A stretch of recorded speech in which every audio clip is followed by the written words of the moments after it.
No, my family is, someone attacked my family. Hey? Someone has attacked my family in my house.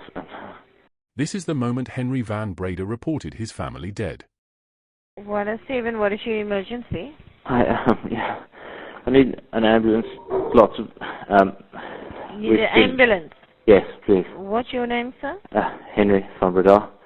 Sealed inside the de Zul's estate on January 27, 2015, only faint sunlight crept into the rooms. Henri Van Breda, wounded but composed, placed his first call to emergency services. Operator Janine Philander answered, her voice professional. Henri's response was calm. No shouting. No urgency. Just a single verification of his name and address. For most callers in a family murder situation, this calmness would be highly unusual. Speak if you're not able to. No, Who else is in the house? there's no one else. I Everyone need else the contact number, please.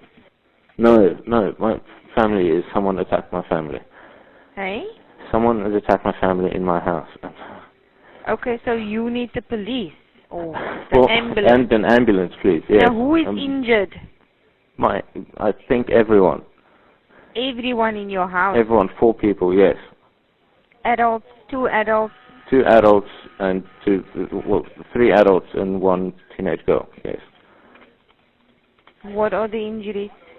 Head injuries. Are they conscious? I don't think so. My sister's moving, but that's it. At the 2-minute mark, Henri described the attacker as masked and armed with an axe. But his emphasis on a mask and gloves came across as overly descriptive, perhaps rehearsed. By forensic protocol, calls from real victims tend to include interruption by panic or confusion. Here, Henri maintained composure. Suspects still on scene, sir? Sorry? Are there any suspects on scene? No, they ran away. With what were they attacked? An axe. I think I blacked out and I've just woken up. Okay. Okay, what kind of injuries is there? My family and we were attacked by a guy with an axe. With an axe? Unconscious, it is. Unconscious, huh? Yes, and bleeding from the head, please. Okay. The address. Okay, just wanted to get the right thing here. At the 5-minute point, Henri claimed he'd tried to call earlier but fainted. However, investigators found no evidence of signal failure and no dropped call in mobile logs. This explanation would later be dissected in court as a cover for delay. Operator Philander testified she briefly believed the call was a prank because she heard Henri laugh. That detail was confirmed by audio experts and replayed in court to stunned silence. Throughout the call, Henri rarely referred to his family by name. He called them my brother, my sister, and my family. Never once did he plead or cry. Instead, he repeatedly asked, "How is my sister?" a strange detachment, especially considering Marley was the only one still alive. Experts testified that the 3-hour delay in calling could have cost Marley her life. Henri's wounds were shallow, medically consistent with self-infliction. There was no signs of a break-in. Security footage and logs showed no intruder ever entered the estate that night. The Van Breda family built their fortune through international business and high-level corporate success. Martin Van Breda, Henri's father, was a senior executive in the energy sector. He began his career at a major oil and gas company in South Africa, and later moved the family to Australia, where he continued to thrive in the corporate world. Eventually, Martin took on a role as managing director of Tasweek Real Estate, a UAE-based firm known in international property investments. These roles brought the family significant wealth and allowed them to live a life of comfort and privilege. By 2014, the Van Bredas had relocated back to South Africa, moving into a luxurious home in the de Zul's Golf Estate, an exclusive gated community in Stellenbosch known for its strict security and elite residents. At the time of the murders, the Van Breda estate was valued at approximately $16 million. This is the main theory of Henri's motives.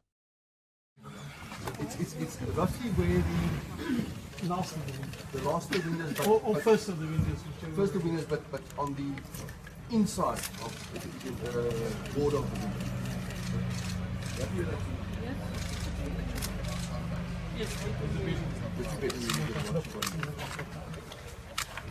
And those windows open.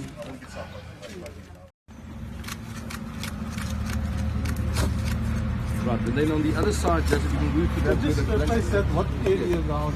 This is the area, the boundary wall furthest away from the black gate and the closest to the kitchen area and the kitchen back door. The trial of Henri Van Breda lasted nearly a year, beginning in March 2017 and concluding in May 2018.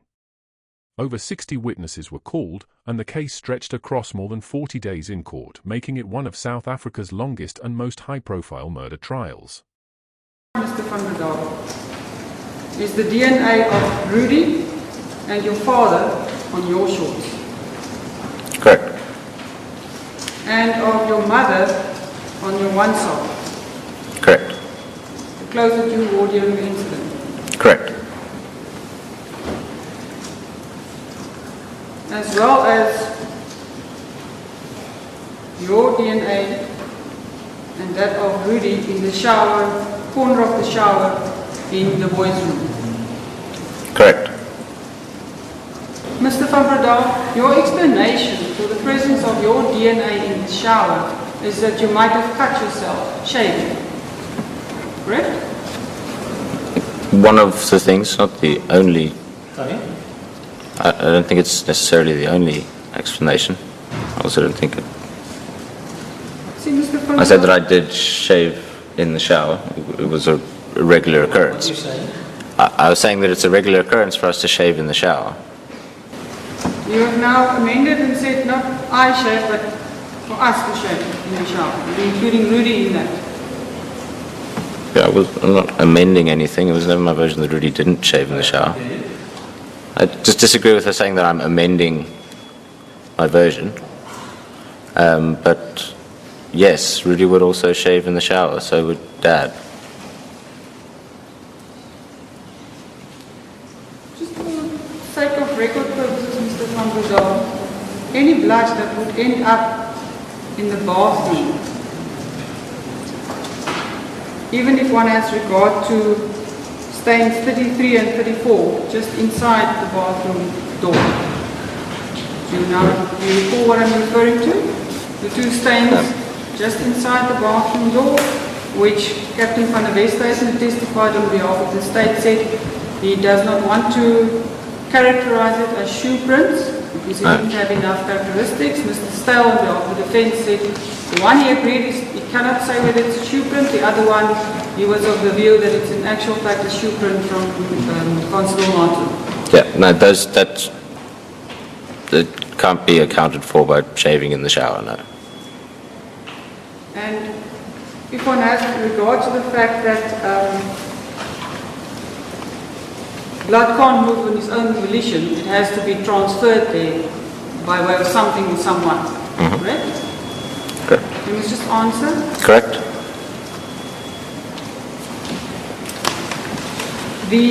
On your version, the attacker whom you saw never ventured into the bathroom. Correct. If it was not blood in the shower, what else could it have been? What do you mean? In the shower? Yes. Well, in the shower, considering it's presumed blood, it could either be blood from us shaving or us touching the walls. Mr. Van Breda, having excluded the possibility of the intruder transferring blood from the bedroom to the bathroom, excluding the possibility of either Exhibit 1 or 2 transferring the blood from the bedroom to the bathroom, excluding the possibility that any of your other family members could have transferred the blood from the bedroom to the bathroom, that would leave only you as a possible person to have transferred blood from the bedroom to the bathroom. No, because there were officers that entered the scene between that time and the photos being taken.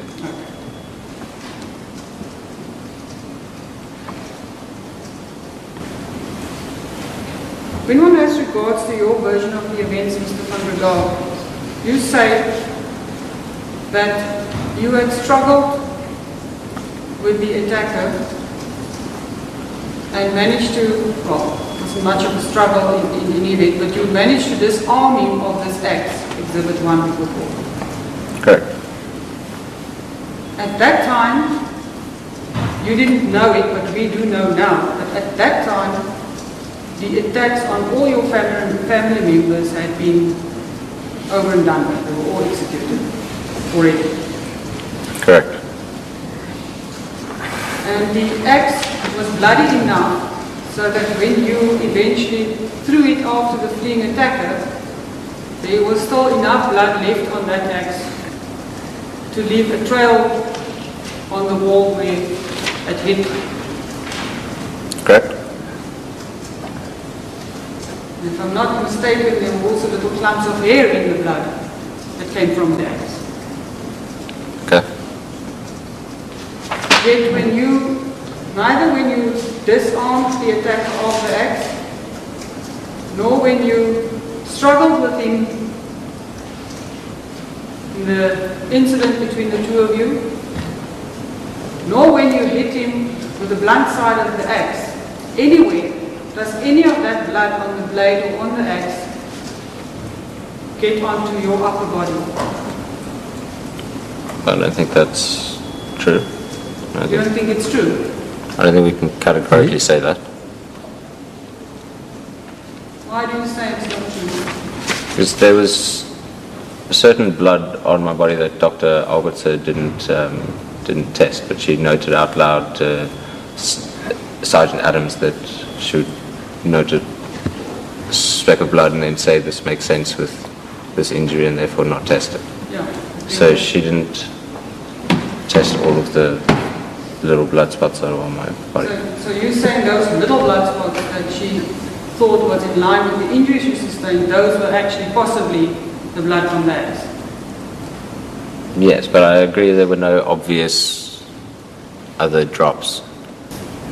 Something else, Mr. Van Breda, seeing as you were the victim in your version of this incident, how do you explain the bottom of your socks being almost clean with regards to blood?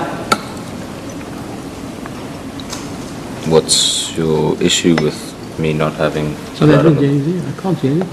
I'm struggling to see what the issue is with me not having blood on the bottom of my socks. You have no problem with you not having blood on the bottom of your socks? Well, I'm asking you. What are you asking me? What are you asking me to explain? Do you have any way of explaining to the court, even if you're a victim in this matter, how your socks end up not having blood on the bottom there? I didn't step in blood.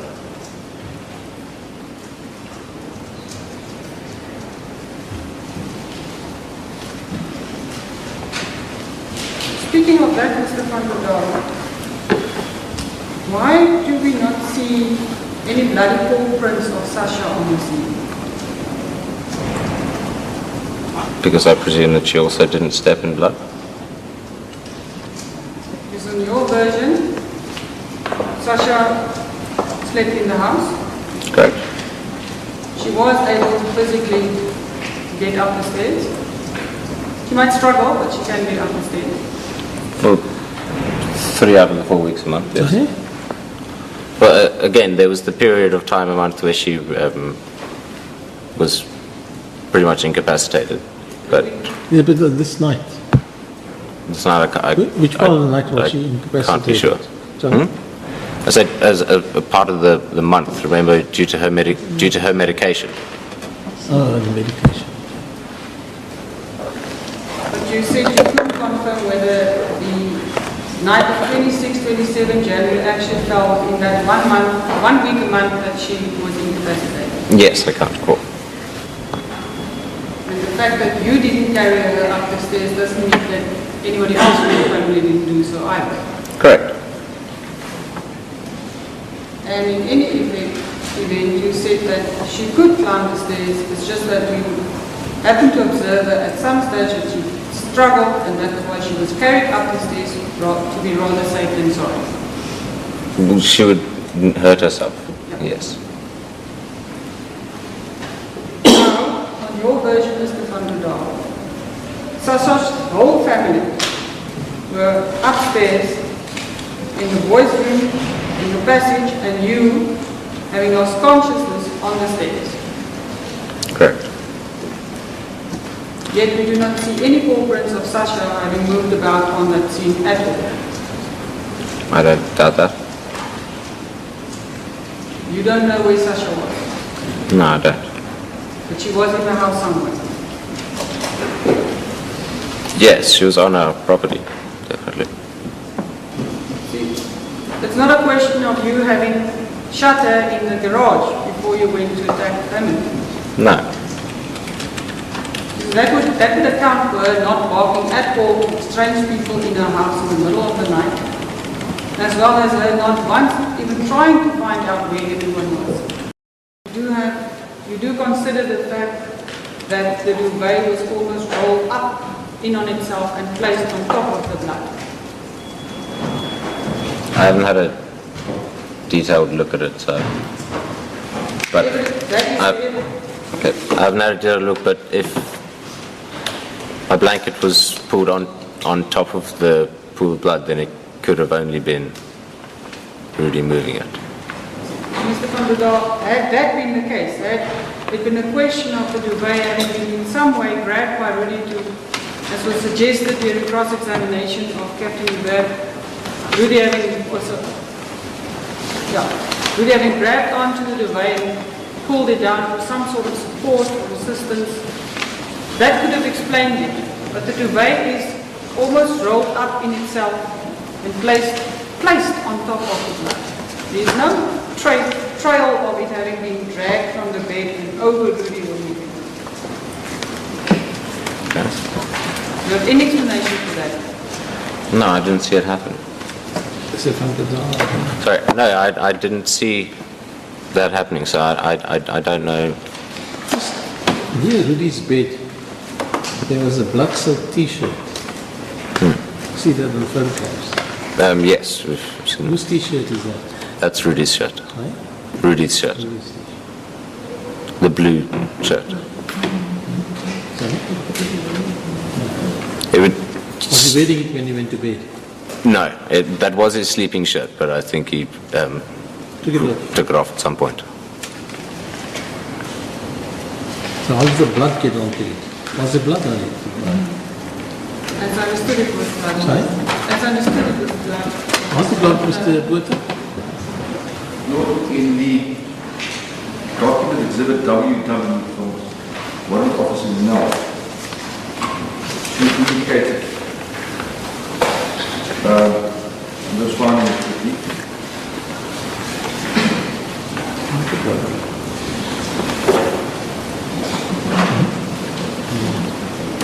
it's on page 32 or 33, and assuming this is the same t-shirt that she's referring to. Yeah, the blue one.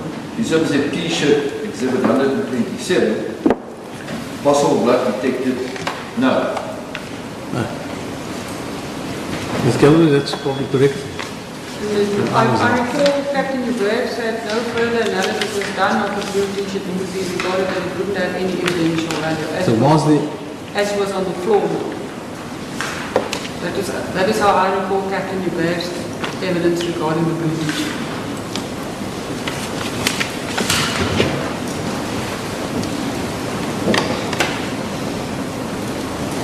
Oh, yes, sorry, I see that t-shirt on page 22 or 33 is referred to as a white t-shirt. I don't know which t-shirt. Was it the white t-shirt or the blue shirt? It was a light blue. Light blue.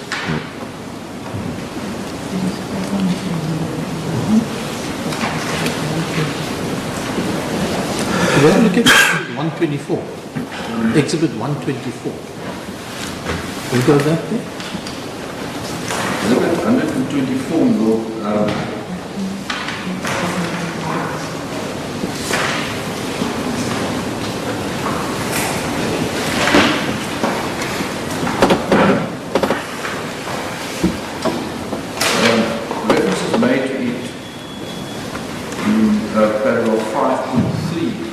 WW. That's my little colleague is respectfully pointed out, it was the evidence of Captain McBad, the blue t-shirt that we did see some in the photographs, was not analysed and examined any further because he, in fact, he testified, said he was of the view didn't have any evidential value. Yeah, that is Rudy's Sleeping shirt.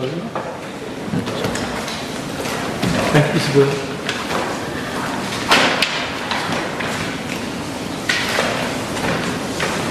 And we should also find the evidence of that's where it's slightly tricky in the evidence of warrant officer Hitchcock, exhibit VV6 on page 7 thereof. The blue t-shirt was actually marked as exhibit 119 according to these notes, but we do know that the exhibit 119 eventually was the socks. I'm afraid I can't take anything with that. Okay, it's marked incorrectly.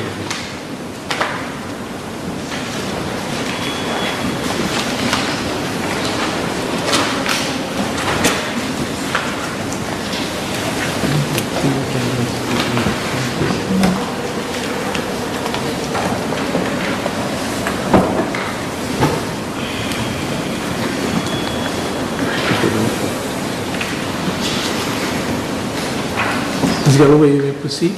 I will proceed now, thank you. Mr. Van Breda, further latching on to bloody prints or bloody marks, when one has regard to Exhibit 1, the photographs of the axe on the scene, the bottom part of the handle appeared to be quite free of any blood or bloody fingerprints or handprints or any marks which would be indicative, one would suppose, of a struggle or possession of such a weapon. No, because when I grabbed the axe, my hands were clean, and as far as I could tell, his hands were as well. His hands were in gloves. So I don't know what you would have expected there.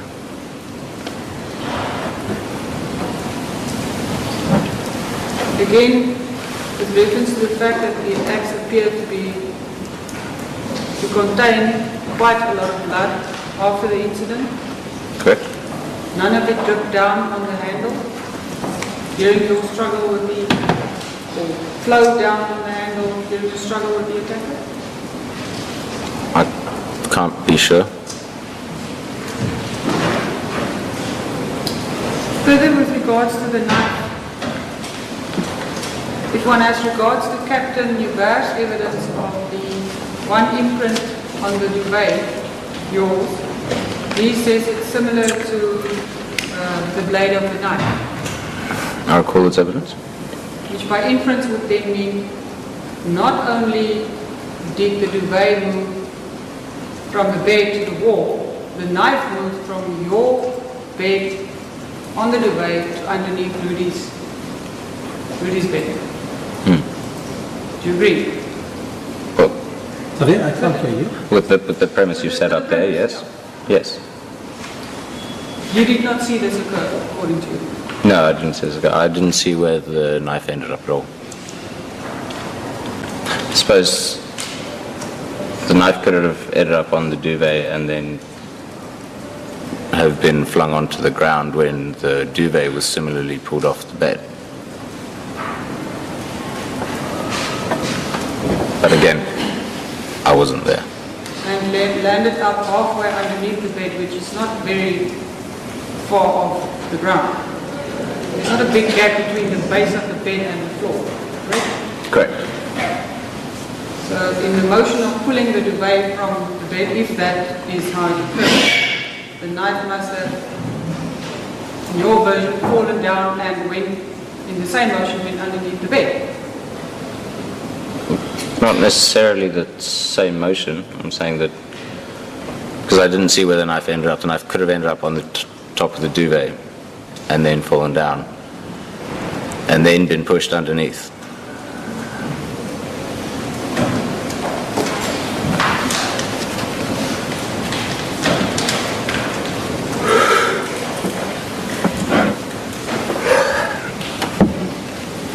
In your version, Mr. Van Breda,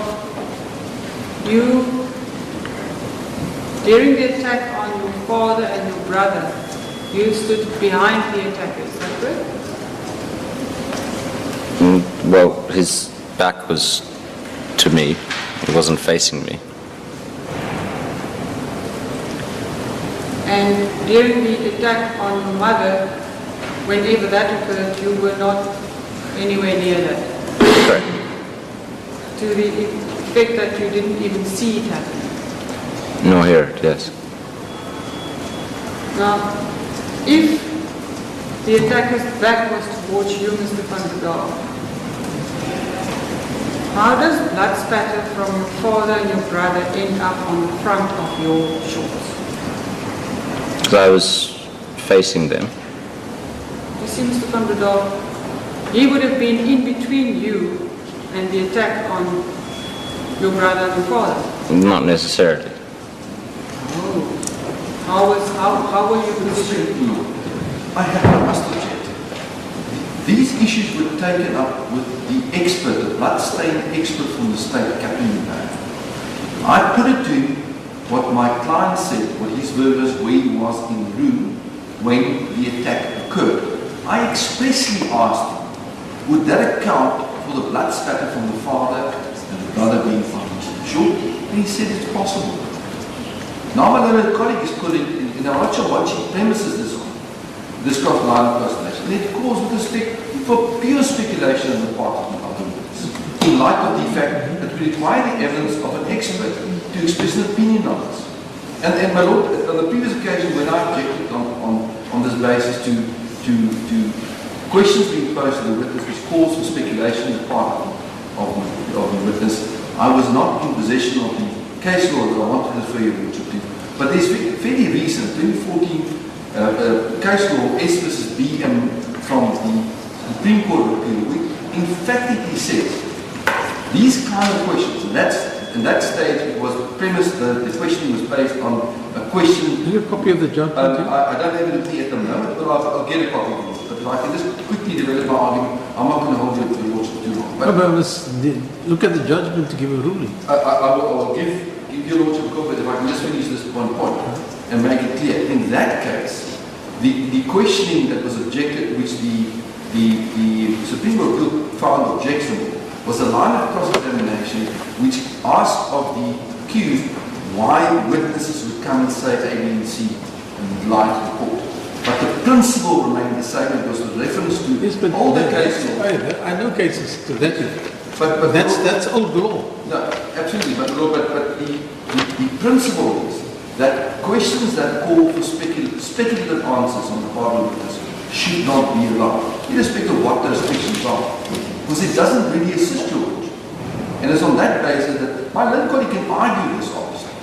But to ask this witness, who is a lay person, in light of the fact that on the state's own version, it called for the evidence, expert evidence of an opinion evidence of an expert to explain it. It doesn't really take the matter further. My Lord, in answer to Mr. Breda's objection, firstly, the scenario that was put to Captain Hubert as to where the accused would have been during the attack eventually was a very broad statement. It was never put to Captain Hubert exactly where the accused would have alleged that he stood during the attack, which is now I don't know where I exactly was. Sorry? I don't know exactly where I was. or where the attacker stood, my Lord. The court has now had much more detail from the accused himself, who was a witness to the events. And with all due respect, I'm not asking the witness to speculate. He was there. He can answer these questions, my Lord. You're basically testing his credibility. I'm testing his credibility, my Lord. Yeah, you may proceed. So, Mr. Van Breda, your answer was that it's not necessarily so that, I asked you, how does the blood spatter of your father and your brother end up on your shorts? Had the attacker been between you and the attack on your father and your brother? Yes, I said he wasn't necessarily directly in between. He wasn't necessarily directly in between me and, I suppose, blood source. So although you say you were behind him, you weren't exactly right behind him. Yes. The person behind you is behind you, but I could still spray him with some water. I understand. And have you any explanation as to how the blood spatter of your mother ended up on the back of your sock?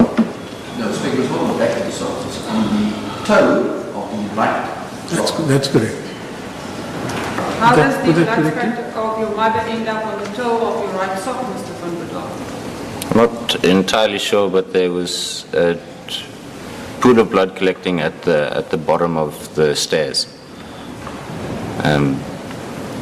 That I had to step around to get my cigarettes, so I presume at that moment. So although you'd been able to avoid stepping in blood pools, the moment you went to fetch your cigarettes, that's when you did step into blood. I'm not saying I stepped into blood. It's just not what he said. He didn't step in blood. We know that as a fact. He never said he stepped in blood. Lord, if Mr. Botha maybe gives his client an opportunity to answer the question, he did answer the question. No, with respect, my learned colleague, it's inadmissible evidence if a cross-examiner puts factually incorrect matters. Okay, In fact, it's not the cross-examiner. Let's There was no blood underneath. let's get this. Mr. Van The Breda, suggestion is that you're not putting factually accurate statements. If you put it factually accurate, let's see what the witness says. Mr. Van Breda, please explain to the court your version of how your mother's blood ended up on your sock. It could have dripped there from the pool of blood. I didn't step into the pool of blood. There was a dark patch near the bottom, on that carpet near the bottom of the stairs, and there was blood dripping into that. So I just want to make sure I understand you correctly, Mr. Van Breda. Was it the blood dripping from above that dripped on your sock, or was it maybe when a blood drop dripped into that pool and then created subsequent spatter that spattered onto your sock? Probably the latter, because the former would require me being with the foot above where the pool of blood is, and as I said, I was avoiding that. That was what I was trying to establish with you. You were deliberately trying to avoid all blood pools and blood spatter, but you didn't take note of the subsequent spatter from this blood dripping from the top. To repeat the question? Yeah. Your version? I also didn't follow the question. Let's go with it. Yes, we break up that That's question. good. Mr. Van Breda, as I understand your evidence, during your movements in the house, you took care not to step into blood or have any blood come onto your person, correct? No, not correct. At that moment when I grabbed my cigarettes, I stepped around a pool of blood, but just out of not wanting to step in a pool of blood, not because I was specifically avoiding. That is what I thought you said. You were specifically avoiding blood. I was stepping around that puddle, but for you to say that I avoided any and all blood in the house is incorrect. Okay. That specific pool you tried to avoid. Yes. Tried not to step in it. At that point in time, Mr. Van Breda, were you aware of the blood dripping down from above? I think I was, yes. Were you specifically trying to avoid that blood drops as well? I think so, yes.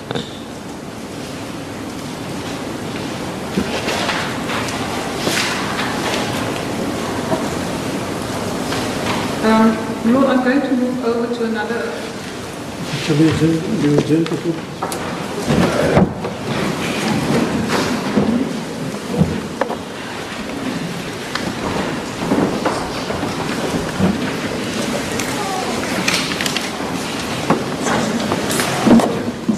All right, the session in I think, like drinking yogurt. So you did feel hungry at some point? Is that your answer? I think so. I remember eating the food. I don't remember feeling hungry, so to speak, but I think we can assume. You testified in chief that you had not slept since the Sunday night. Is it your evidence, Mr. Van Breda, that the police intentionally deprived you of sleep? No. I presume you would agree that at that point in time there was a necessary for urgency on the side of the police service to get as much information available to follow up to catch the attackers on your family. Correct.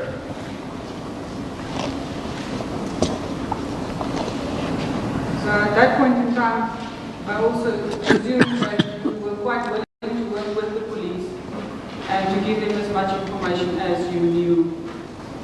Absolutely.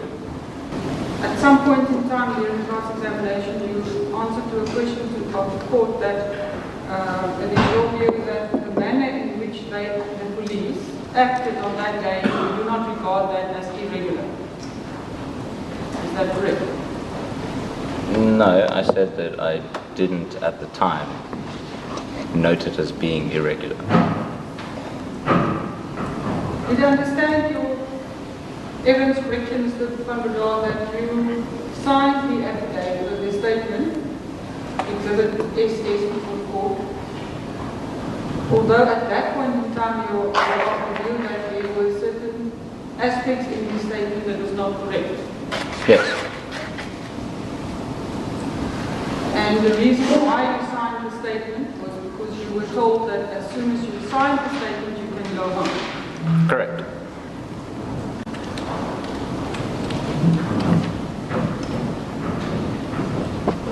What, Mr. Van Breda, would be your comment on what the court should make of your evidence today in court and the preceding number of court dates, given that at this point in time it's not a question of going home, it's a question of you being facing very long jail term if you were convicted. What should the court make about your testimony in court today and the preceding days? I don't think I really understand the question. If you're willing to sign the statement, Mr. Van Breda, according to you, which contain aspects which are incorrect, Yes. you signed that so that you would go home. Yes. Now you've testified over 4 days, facing a possible very long jail term. Yes. What would your comment be on the possibility of your credibility? Given that you're willing to sign a statement which you know to be incorrect according to you, just to go home. Yeah, as I said, if I'd known that this statement was going to be used in court, I wouldn't have signed it. Now the question to you is, you signed the statement despite it being wrong because you wanted to go home. Yes.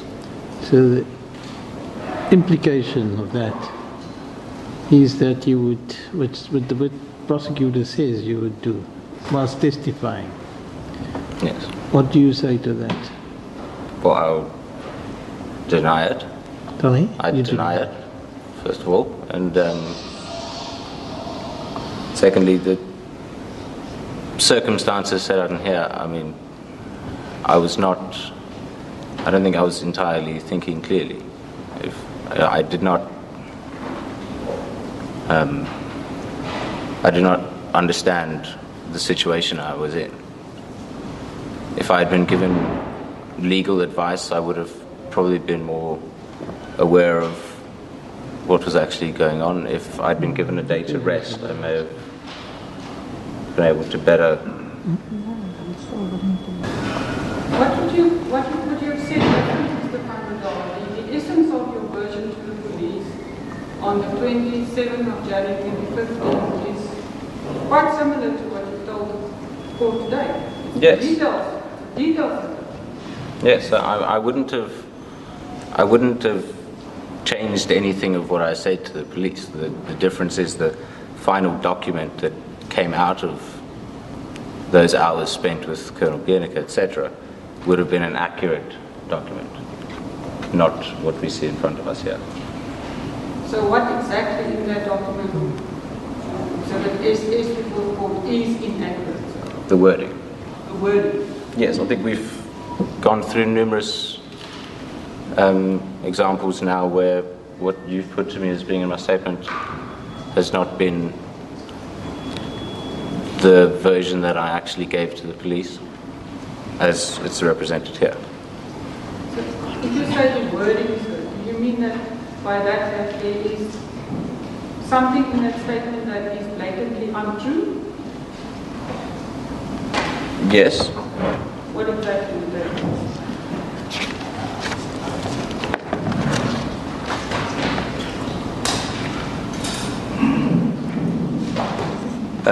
The passage you referred me to earlier saying that I went back inside and then had cigarettes, that's blatantly untrue because I first had cigarettes when I first started dialing the emergency number.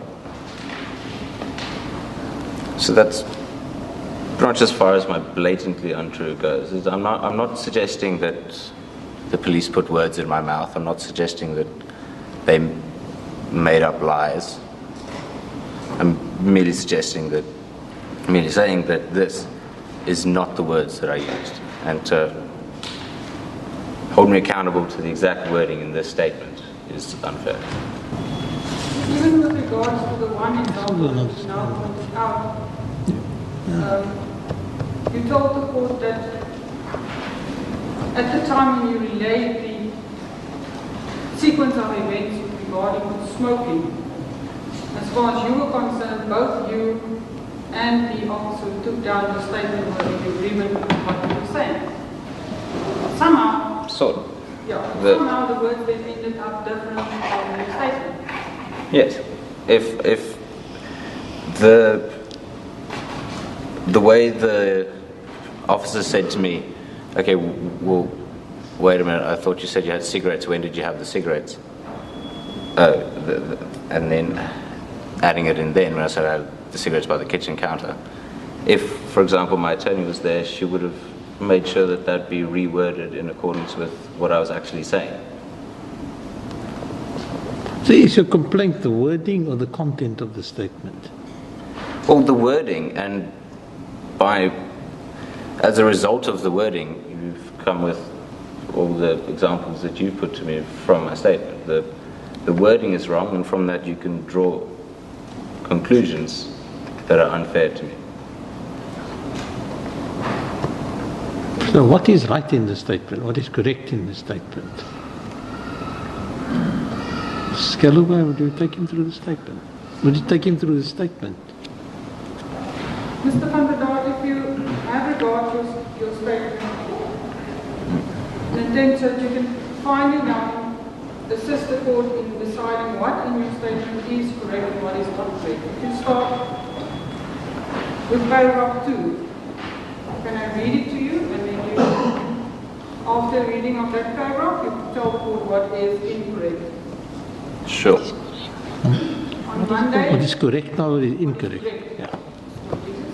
On Monday, 2015, January 26th, at about 18:30, myself and my father had some drinks in the living room of our above-mentioned house. Is that correct? Yes, that is correct. My father's name is Martin. That's correct. We drank red wine, but I cannot tell what kind of wine it was because my father was opening the red wine. Correct. I drank 2 glasses of red wine and 1 whiskey. Incorrect. With the whiskey. Sorry? The whiskey. What is wrong with the whiskey? So I don't actually recall having that. It was something put to me by the officers, and I said I can't deny that. So it's not a lie, it's just something that you not clearly remember. So the fact that you had a whiskey is not a lie or something they made up, it's just something that you cannot clearly remember whether you did or did not have a whiskey.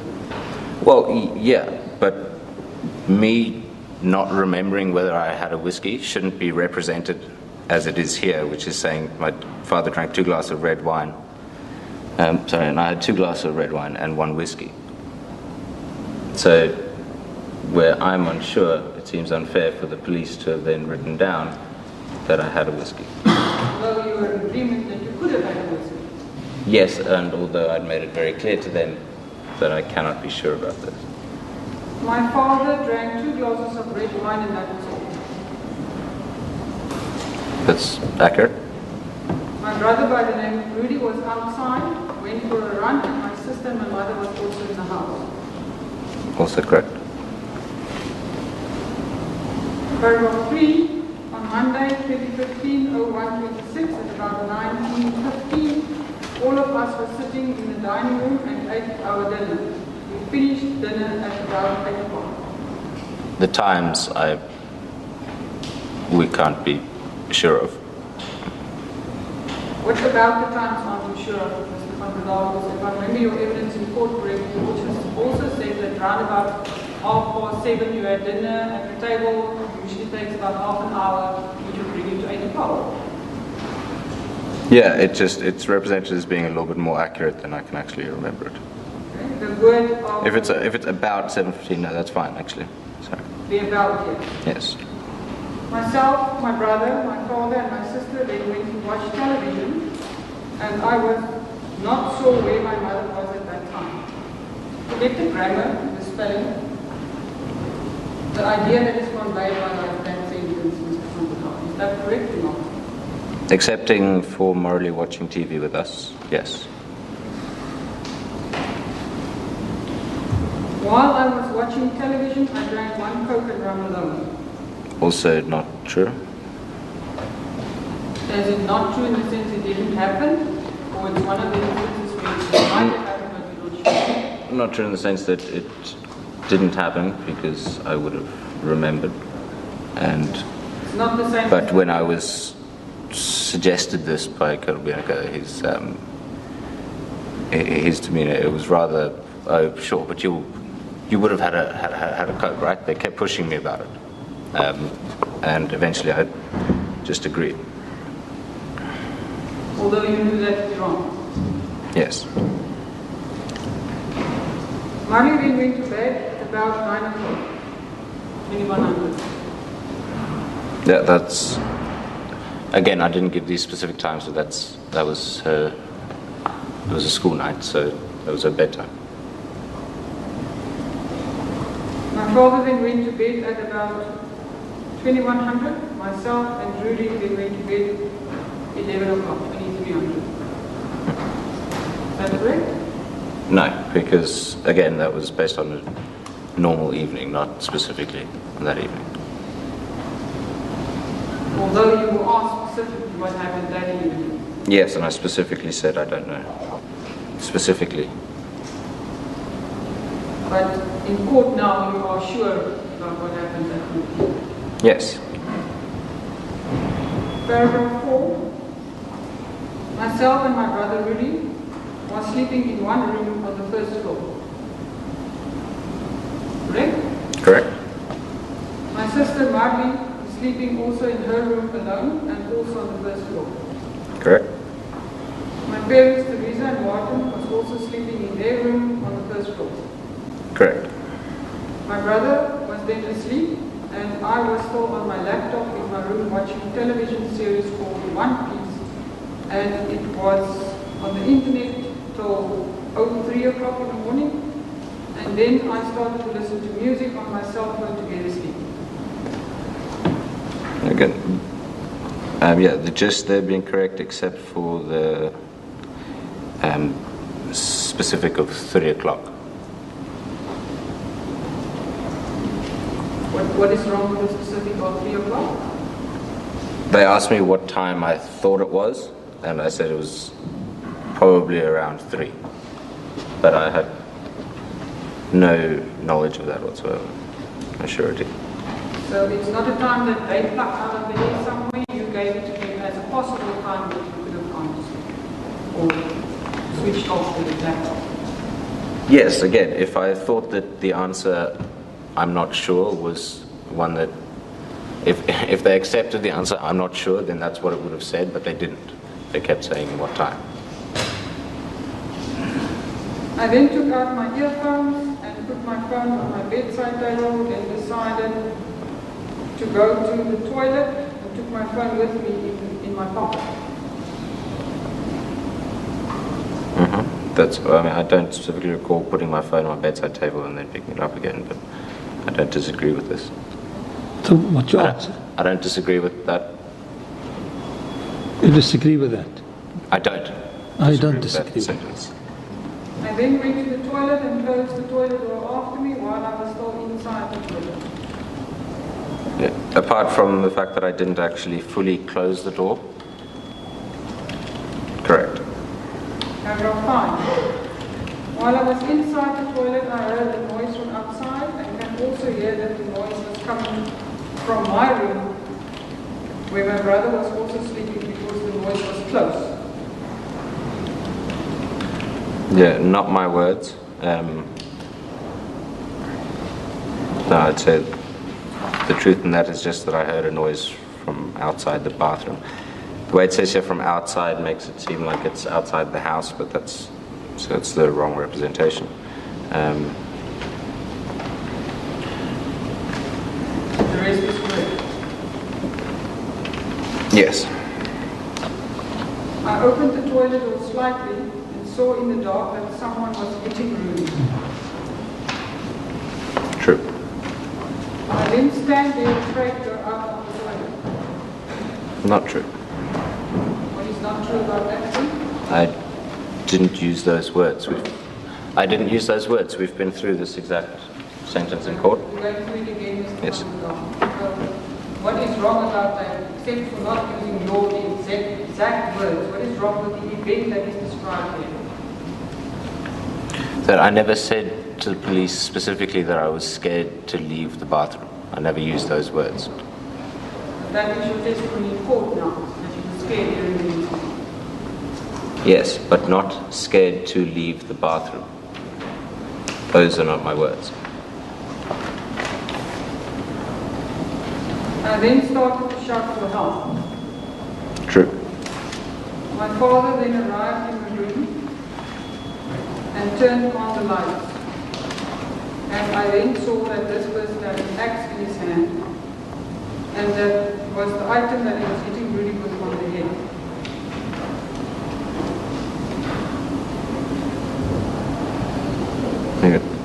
If we ignore the thens and the etc., that's also correct. My father Martin then saw the whole thing happening, and my father then jumped on the person, and then the person started to assault the father with the axe. Yeah, again, not my words. I never said he jumped on the person.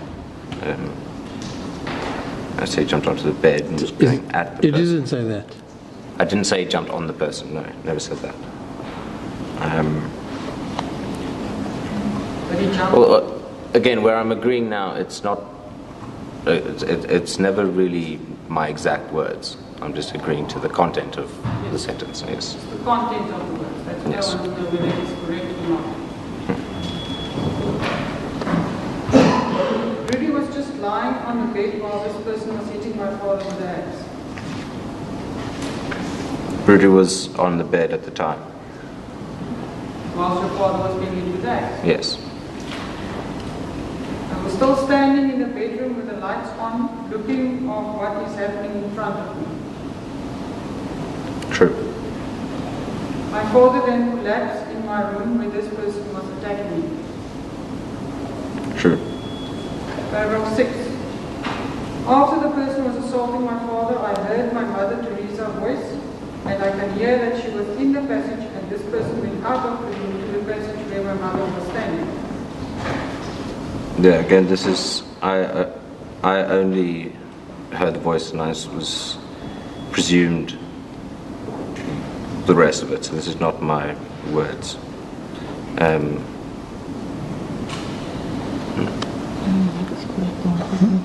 you confirm, sir, that you heard your mother outside? And And the person went outside to where your mother's voice was coming from. Yes, confirm that.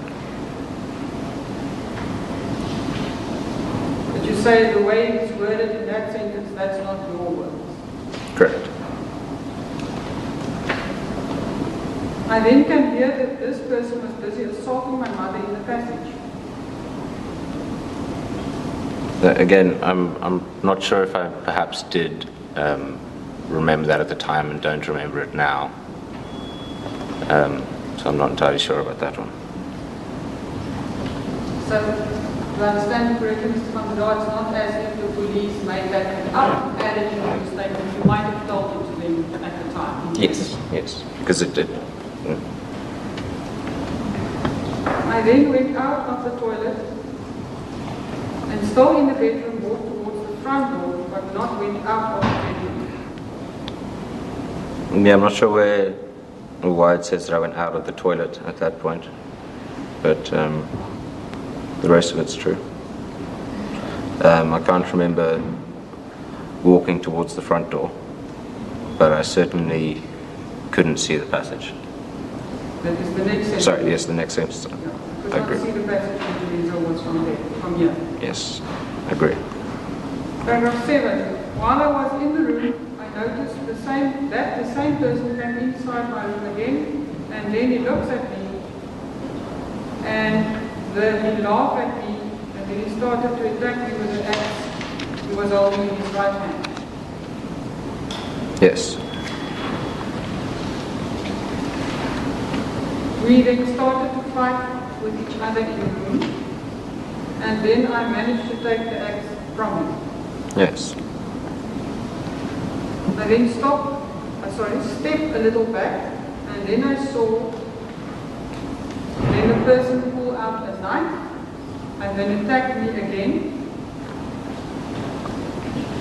and then grab his right arm with my left hand, and then pull him to the side of my body. And then I felt that he stabbed me in the left side of the body at my ribs. And then I hit the person with the blunt side of the axe at the back of his body, at his right shoulder, and then he left me, and I took up the knife out of my body that was still stuck inside my body where this person was stabbing me, and then this person started to run. It's a very long sentence. Yes. We should break it down. Sure. So I then step a little back. I didn't take a step back, but created space between us. I didn't see them pull out a knife, but they then had a knife. Again, just the phrase, pulled out a knife.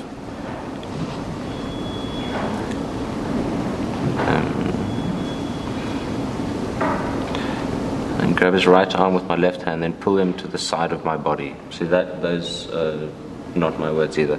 This again, I'd given a much more detailed explanation of this encounter to the police, but the representation here is completely inaccurate. Inaccurate compared to what I told them in terms of how it sets out the timeline. So the movement, I understand correctly, the movements are correct, but the setup of the timeline is incorrect. Yeah, and sort of they're saying that I pulled him to the side of my body, that I didn't use the phrase pull him to the side of my body as it's sort of described, as I guess it would have been better to do a demonstration with Milan. But I didn't have that opportunity, and so instead I gave them an overview of what happened in the fight, and so this is the relevant information that they reported on from that.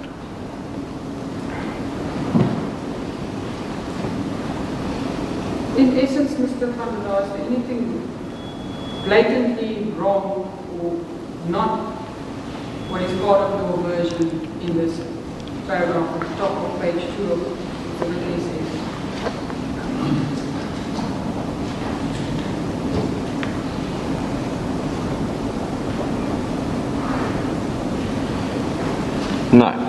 No, not blatantly wrong. I think we've dealt with discrepancies. Paragraph 8. I then went to the room door while this person was running down the stairs, and then I throw the axe at him, but I missed him.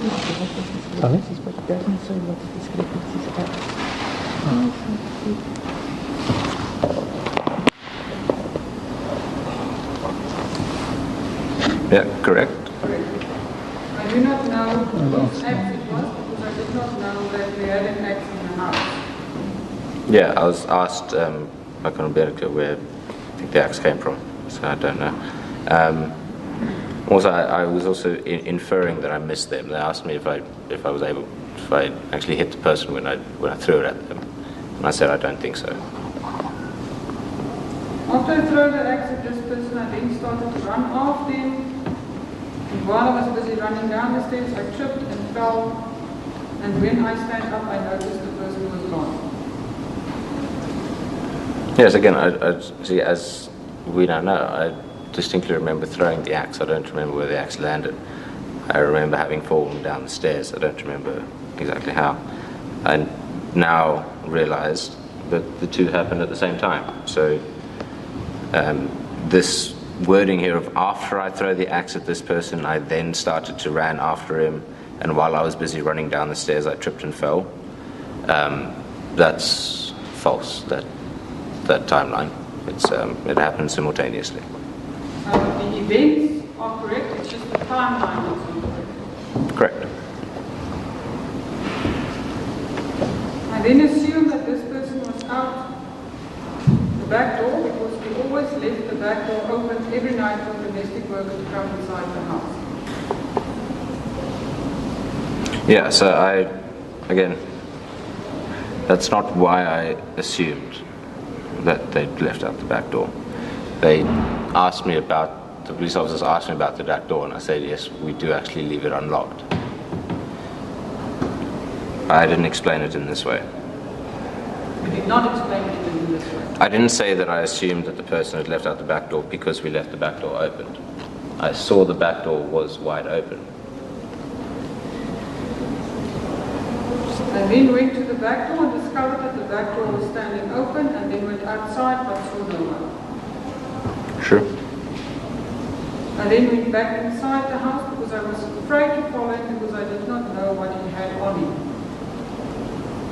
Again, not representative of exactly what I thought at that moment, but instead an answer to a question that the officers put to me at this point in my statement.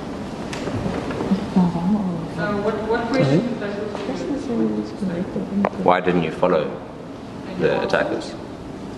I said that I was unsure as to what to do, and they said, why were you unsure? And I said, well, I don't know what other weapons they might have with them.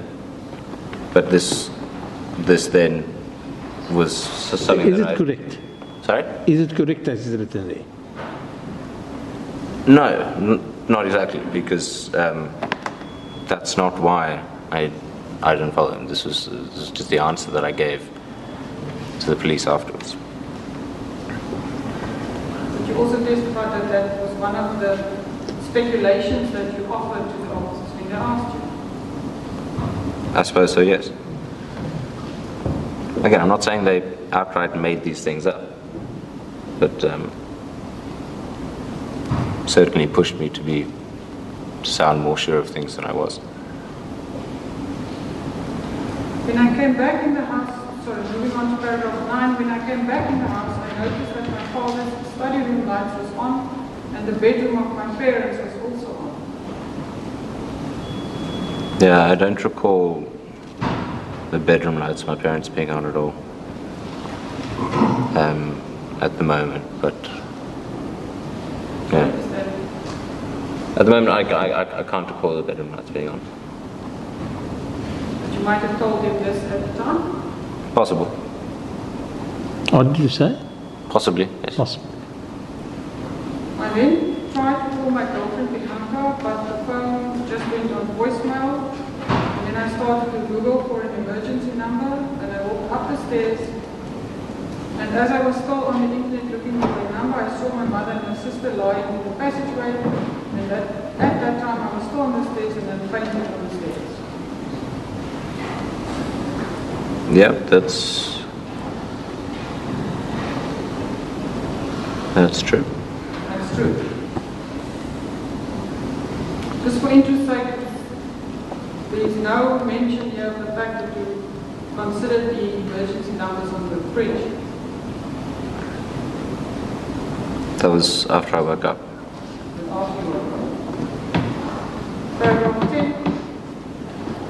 I then woke up and then still saw my sister and my mother in the passageway lying on the ground. And I can see that my mother was not moving and my sister was still moving and she also was breathing. Yes. I then got hold of the emergency number and then called the ambulance. But I waited for 20 minutes on the phone in the kitchen. And roughly true. Sorry? What did you answer? Roughly true? Roughly true. Yes, we spoke about me leaving stuff, so Sorry? we've spoken about me leaving the house and stuff, so there's little things that are slightly inaccurate, but that is the gist of what happened, yes. I then called Bianca again at about 07:30 and then later again, but it went again on voicemail and I then WhatsApped her and then I got through to the emergency people and then they told me that they are going to call the police. Again, the timeline with the thens is a bit different, but the gist of what happened, correct? I then opened the front door, went outside for a bit, and then I went inside again, sat in the kitchen with some cigarettes while I waited for the emergency people.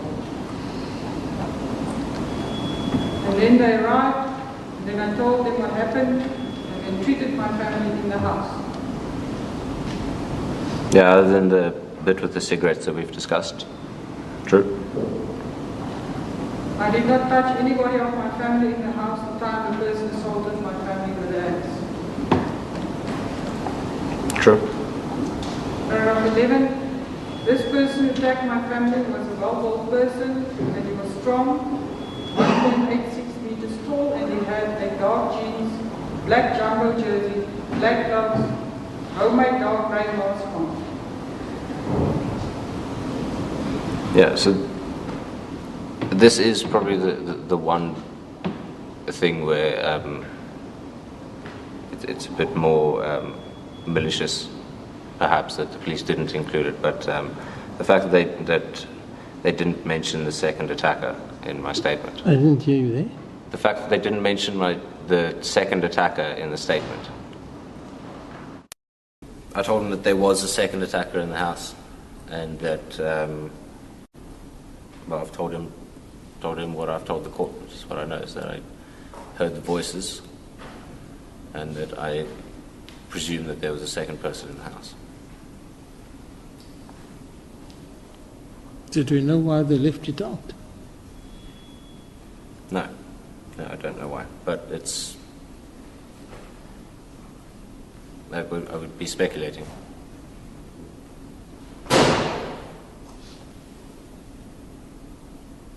Now, when you read the statement again, that has been an important factor.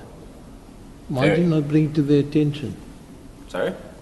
When you read the statement again to sign it, did you not, or why did you not bring it to the attention of the policeman?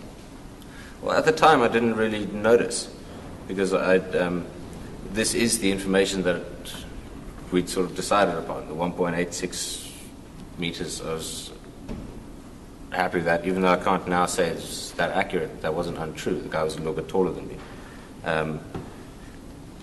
Dark jeans, black jumper jersey. No, I'm talking of the second attack. Yes.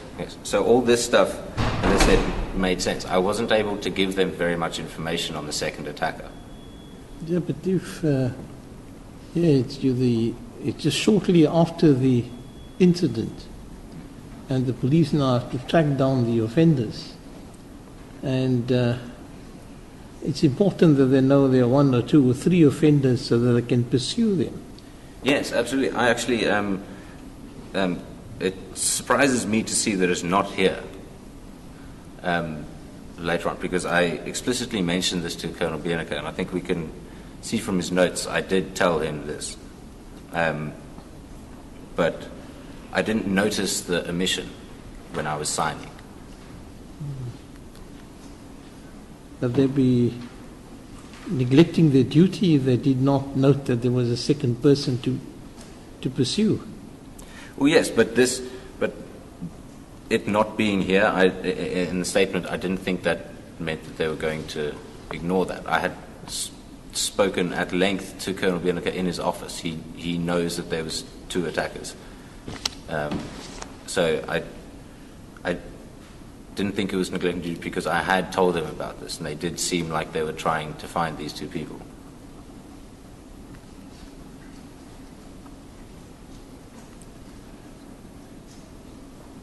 So on what you told the police that afternoon, they should have been on the lookout for 2 people. Yes, But that doesn't appear of your statement for some other reason. correct.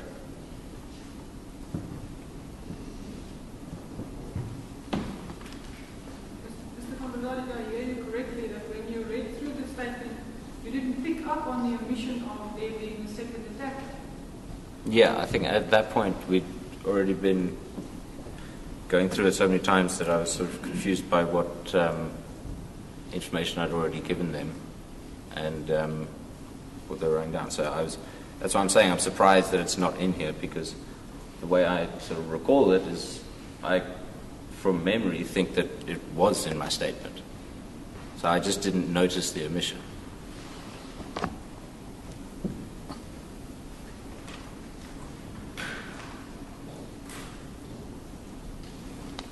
The next sentence after your description of the attacker, Mr. Van Breda, I only saw his eyes the time he was in the house. Again, not strictly true, but It will be difficult for me to identify the person if I see the person's whole face, but will recognize his eyes and voice. yes, that I've explained how we got to that. Paragraph 12, I sustained some bruises on my body and also a stab wound at the left side of the body at my ribs. Correct. As I said, I wasn't really aware of the bump on my head. I had no major arguments with my parents. Very true. I had no arguments with my brother or my sister before.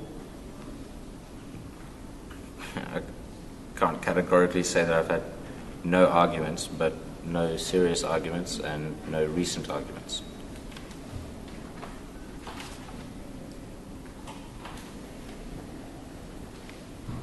Mr. Van Breda, after having gone through your statement again, considering or comparing that with your plea explanation and evidence in court, it appears that some of the supplements or explanations that you give for the differences between what is contained in the statement and what your evidence is before court, either in your plea explanation or your evidence as a witness in this matter, is in an attempt to explain certain information that is contained in the police document.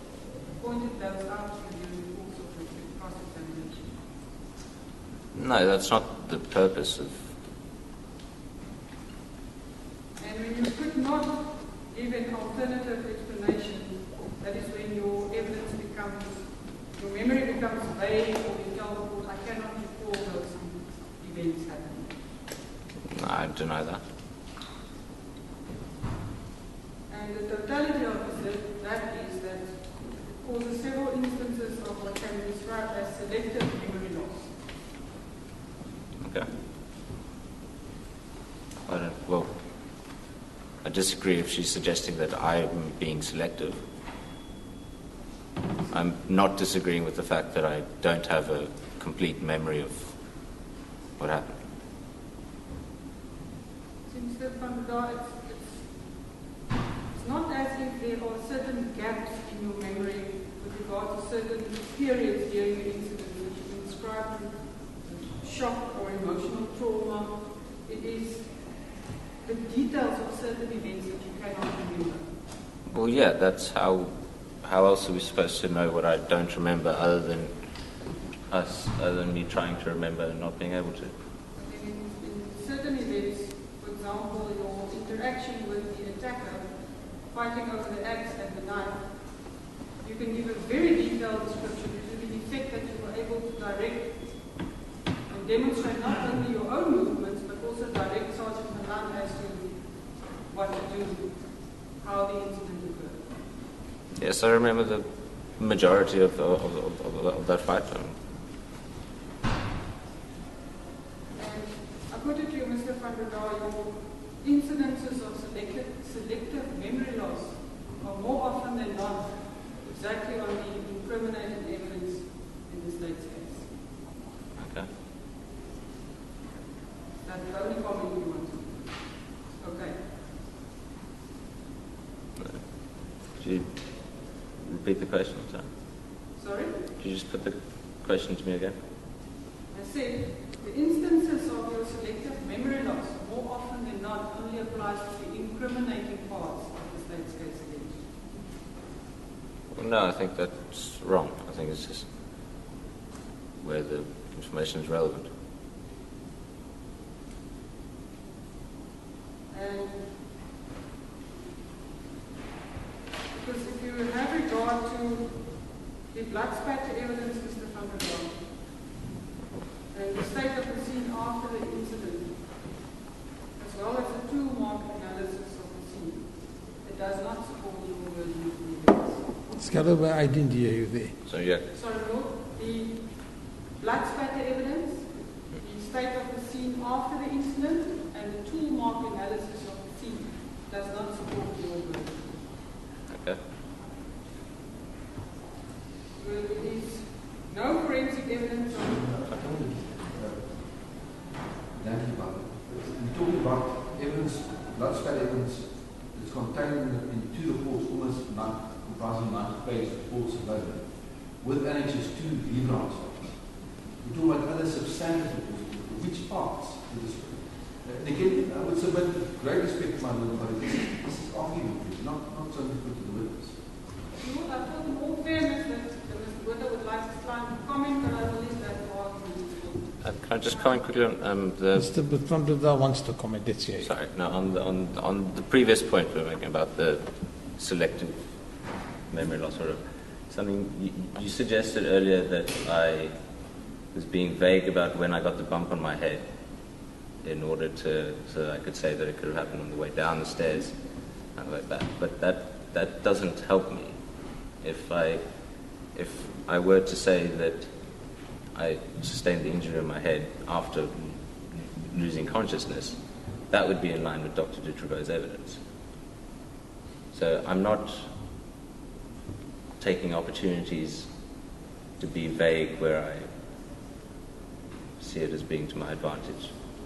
Mr. Van Breda, it's just that you have had ample time to consider the state's case against you.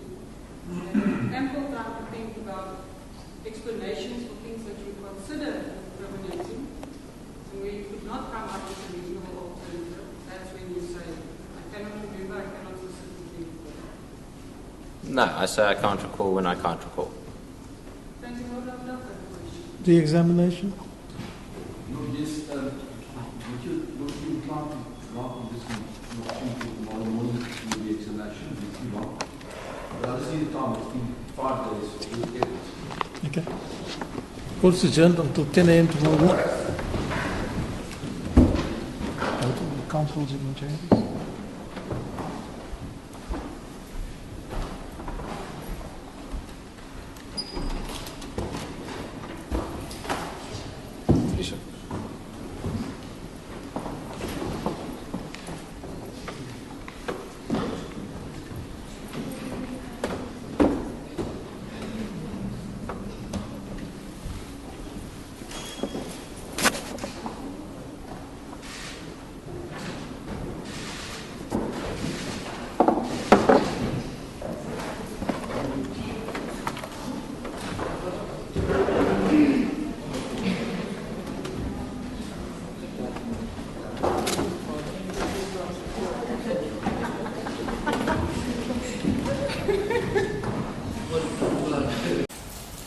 The doctor, I suppose, has also prescribed medication for depression and anxiety. Regrettably, the information with regard to these illnesses is not set out in any detail, and we are not told what the impact of incarceration will be on your health. Although you have been convicted of serious offences, it seems that the murders and the attempted murder were committed at more or less the same time or within a short period.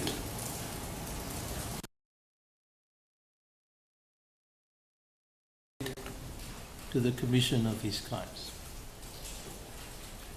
You have not told the court what precipitated these events that night.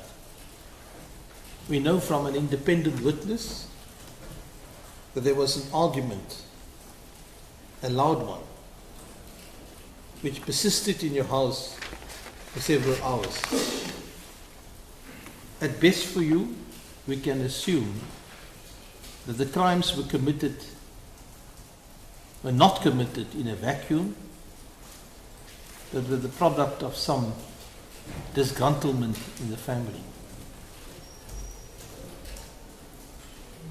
The brutality of the attacks upon your parents and siblings is graphically portrayed in the post-mortem and other reports.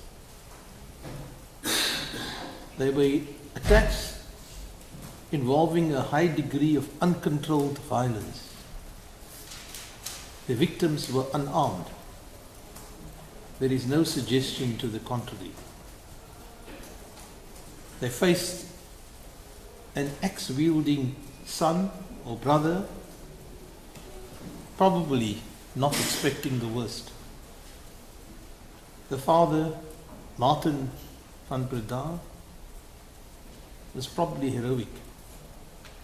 He sustained sharp and blunt trauma to the head and the central upper back regions of his body. There was no evidence whatsoever indicating defensive wounds on his body. It means that he endeavored to defend his son Rudy, your brother, with his body. He did not defend himself, or perhaps he did not expect that you would strike him. Rudy Van Breda also sustained sharp and blunt trauma on his head and left lateral upper neck region. The only indication of defensive injuries was on his left little finger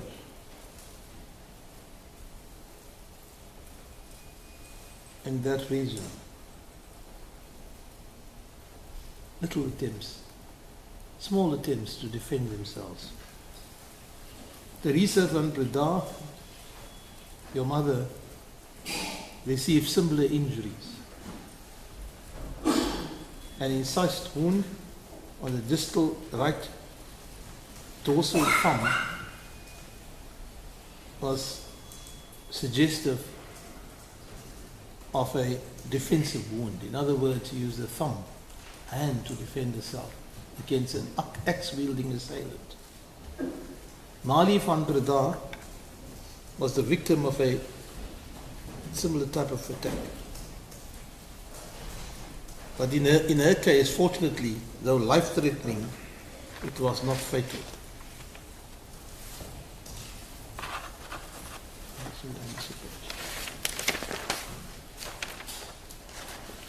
The victims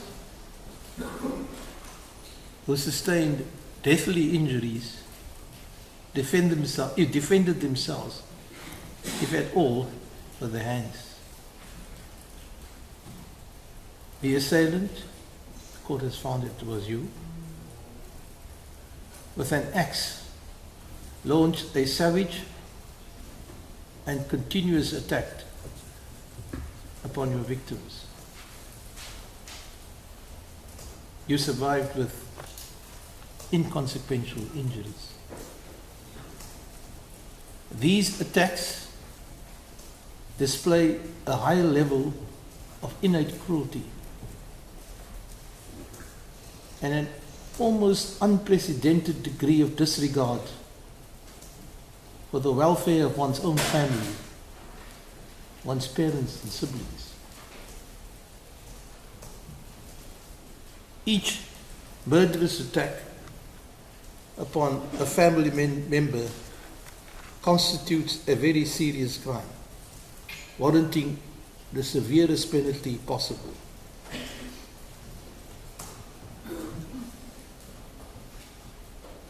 Viewed cumulatively, between all these acts cumulatively, it must rank extremely high on the ladder of serious crime. These are or were premeditated murders and an attempted murder involving serious consequences. And no argument has been advanced, perhaps nothing could be advanced, or anything said to mitigate its impact. Society expects violent crimes to be evaluated with sufficient seriousness and stringent penalties to be imposed. In this instance, you have committed crimes with a degree of unbridled violence. The violence directed against your own family, killing three and causing serious harm to the fourth. The weapon used against the deceased and the injured was an axe, with the victims unarmed and defenseless. It was a cold-blooded murder. The violence was excessive and gratuitous. It was intended to cause maximum harm. The three victims died with the wounds caused by the axe you wielded against them. The fourth survived, albeit with serious injuries. The clear intent was to kill her as well. We have no explanation for what you did. You have displayed no remorse. We have heard extensive evidence of the consequences of your conduct, the cruel consequences. Yet we have no explanation from you. No substantial and compelling circumstances have been placed before us. There appear to be none. Whatever the statutory minimum sentence regime, the same severe sentences would in any event follow. And I say this with some regret, although you are relatively young and with no previous convictions, your conduct warrants the severest possible penalties. Society expects no less. The crimes warrant such a result. And your circumstances, personal circumstances, are not sufficiently compelling to come to any different conclusions. In the result, on count 1, the murder of Henri Van Breda, you are sentenced to life imprisonment. On count 2, the murder of Martin Van Breda, you are sentenced to life imprisonment. On count 3, the murder of Teresa Van Breda, you are sentenced to life imprisonment.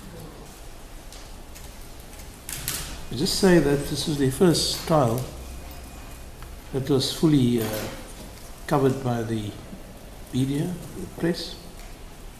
The court welcomed the role the media played in reporting these court proceedings. The live broadcast not only ensured that first-hand accurate information was conveyed to the public, but I am happy to say appears to be at a distance. It enhanced the analysis of the evidence and proceedings by the media commentators. I'd like to thank the police from Stellenbosch and the scientific union attached to it for the good work done in this instance. Thank you very much. Thank you. Thank you, sir. First and foremost, I'm indebted to you, fortunately, kind words directed myself and my own colleague, and I presume I'll speak on their behalf as well. I have instructions to apply for leave to appeal against both the convictions and sentence. That's fine. Mr. Botha, can we schedule that hearing? You've noted you're in time already. Yes. Can we schedule that for hearing on the 27th of June, Wednesday the 27th? Would that suit you? It's a Wednesday. Ms. Galloway? Wednesday, it's a Wednesday. So the leave to appeal will be heard on Wednesday the 27th of June, 2 weeks' time. 2 or 3 weeks' time. Thank you, Mr. Botha. Is there anything else?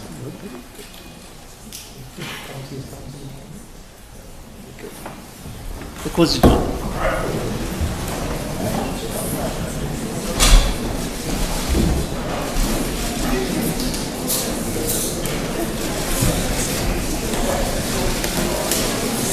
Henri Van Breda was sentenced to 3 life terms for the murders of his parents and brother, 15 years for the attempted murder of his sister, and an additional year for obstructing justice. Marley Van Breda, Henry's younger sister, did not testify in court during the trial. Marley was just 16 at the time of the attack and suffered critical head wounds and a slashed throat, reportedly inflicted with the same axe used to kill the rest of the family. She was placed in a medically induced coma and underwent extensive rehabilitation after the attack. Her recovery was nothing short of miraculous, but she sustained retrograde amnesia, meaning she had no memory of the attack itself. Because of this memory loss, she was deemed unable to provide useful testimony, and the court respected her medical and psychological condition. However, she did submit a victim impact statement later on. It was read during sentencing. That statement was not made public in full, but it reportedly showed no animosity toward her brother, which some interpreted as emotional complexity or continued uncertainty about his guilt on her part. So while Marley Van Breda survived, she never took the stand. And her absence was both haunting and pivotal to the trial. Had he walked free, he would have inherited nearly $16 million, blood money tied to the very lives he took. But instead of wealth and freedom, Henri will spend the rest of his life as a caged monster, a privileged son turned cold-blooded killer, forever marked as South Africa's most chilling betrayer.